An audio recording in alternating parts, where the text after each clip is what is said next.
Yes, guys, welcome back to Chelsea Fan TV. Welcome back to another episode of 5 Things We Learned.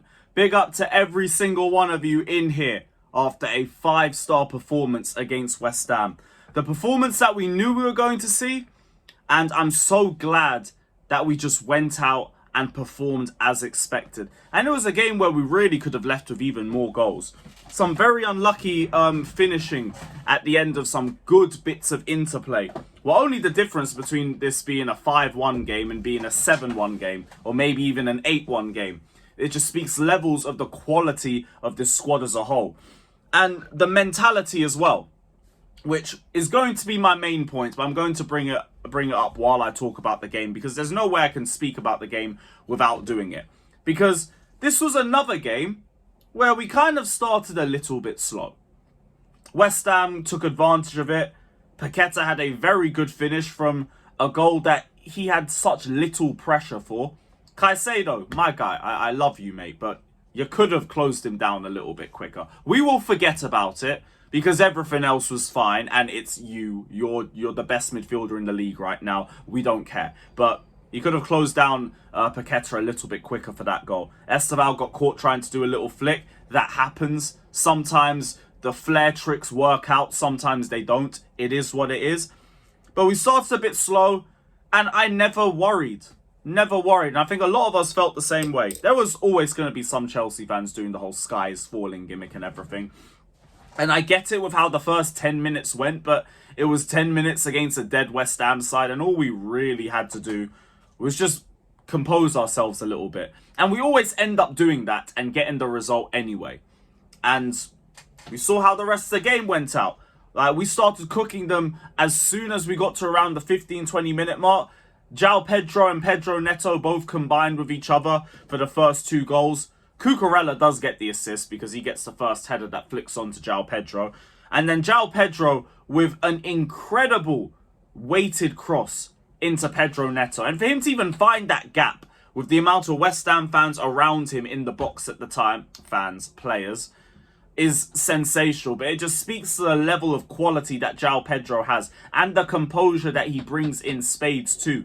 This guy will give you so much on the ball. You want him to beat a few players, he can do that. You want him to hold up the ball, he can do that. You want him to pick out a player just 20 yards away, he will hit it with the perfect weight. You want someone to shoot at the goal, he will hit it either with power or with composure, depending on the situation, because his IQ is just so high. So high. And speaking of IQ, Estevao. My word, what a player. This is only his first start in the Premier League.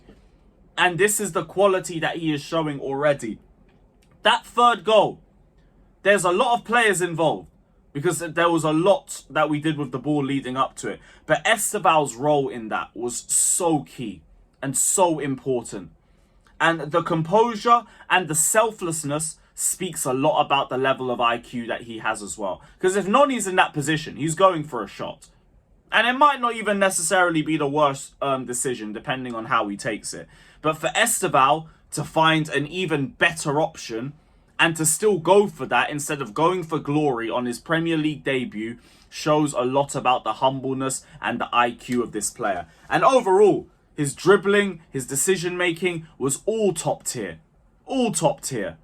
And he was the deserved man of the match in this game. And that was going to be my second point. The first point, seen as I already touched on it, was how strong our mentality is, where we can go a goal down and it doesn't matter. We've been there, we've done it, we've come back enough times. We've started slow in games even more times and come out and won the game anyway. So my message, just to the Chelsea fans, look, if we go a goal down, relax. Remember who we are again, the world champions. If we start a game slow, relax, calm down. You know what we are, the world champions. And that's all that needs to be said about the situation. Now, on to Estevao. He needs to keep starting games. He has to keep starting games. Because there is no way you look at the quality, the decision-making, the dribbling, the passing. The finishing will get there. The shot placement will get there. Everything else is at such a high level already. He has to be starting games. He has to be starting games. You give him 60, 70, whatever you need to give him and then take him off. Bring on a Jamie Gittins or someone who can take advantage of the tired legs that have been dealing with Estevao for the best part of 60, 70 minutes. You need to start him. He has already made enough statements within the first 2 games. He came on against Crystal Palace and was our best forward. Just like that. Our best forward. He comes in for this game. He weren't even meant to start. He gets told he's starting with 15 minutes left to go before kickoff, and he goes and wins man of the match. Like, yo, this is another player just introducing us to a mad vibe. You have to give him the opportunity to maintain it. He has to start. Has to start. So when we go into halftime, 3-1, game's already done and dusted. West Ham ain't coming back from this point. And then we get another 2 goals, all from corners. And this leads to my third point. Bernardo Cueva, or however I pronounce your name, big up, man. Because we are really starting to see what you're doing with this Chelsea squad. And we're already seeing little bits and pieces last season. Because, yeah, we weren't the best offensively at corners. But we were a lot better defensively than we ever was in the Poch era. Sorry, even the mention of that guy's name makes me sick. But we've already improved a little bit defensively. Now we seem to be improving offensively and just with our deliveries into the box in general. I've been making a case for it over the last couple of matches where I just think our crossing, our corners are all just getting so much better. It's just one game, so I ain't going to say too much in terms of getting 3 goals from a corner. That's craziness. Like, I don't remember the last time I even saw Chelsea score 2 from a corner in the same game, let alone 3. But let's keep cooking. Let's keep cooking. My fourth point, Liam Delap. This guy is going to be so important for us, especially if you're playing 2 up top, because he's going to be the reason why all the other forwards are going to have so much more space to deal with, because Liam Delap is the one running down the channels. He is the one bullying defenders. He is the one dragging defenders out of position. He is the one adding to the physicality into this team in open play and in set pieces. Him and Joao Pedro were such a big reason why we were able to be so dominant in those corners yesterday. So, like, a lot of people, like, I've noticed, especially after the Leverkusen friendly, it's kind of like criticizing Delap a bit too much for my liking. I get it. He's a different profile to Joao Pedro, and I think Joao Pedro does offer us a lot more. That does not mean Delap does not offer enough to this Chelsea team, and it is way too early to even get to that sort of point to make. So I wanted to drop that too. But that also leads me to my 5th point. If we're going to do this 2-striker thing up top, we should probably keep Jackson. We should probably keep Jackson. I know a lot of people aren't going to like that. And be like, oh, Lewis is at it again defending Jackson. I'll always maintain that I think Jackson's going to be a top player in a few years. I get he ain't really good enough to start now with the quality that we have going up top, and that is absolutely fine. But if you're going to do Delap and Pedro in more games, I think you're going to need to have Jackson as an option off the bench. And I still think Jackson would offer us a lot in this sort of role. He could do the Delap role. He could do the Delap role really well, especially off the bench. But I just think that would be a really good option for us to utilise. And I think we need 3 strikers, especially with the amount of minutes that we have already played over the last season or so. Like, we are going to need a 3rd striker in the team. So I would ideally keep him. If they get 60, 65, it is what it is. You've made double your money back. I can't speak against that.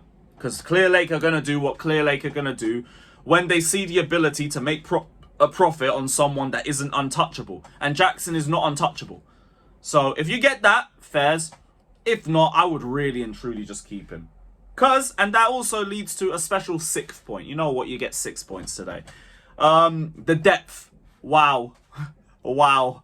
This is what I've been saying with Romeo Lavia. Look, let him come back to Chelsea in his own time and in his own speed, and he'll come back and ball out and fit perfectly with this midfield. But just look at the depth.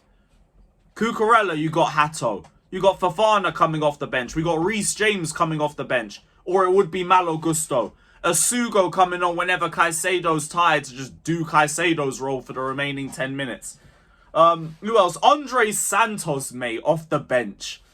Liam Delap as a potential option, or maybe Nicholas Jackson. Jamie Gittins.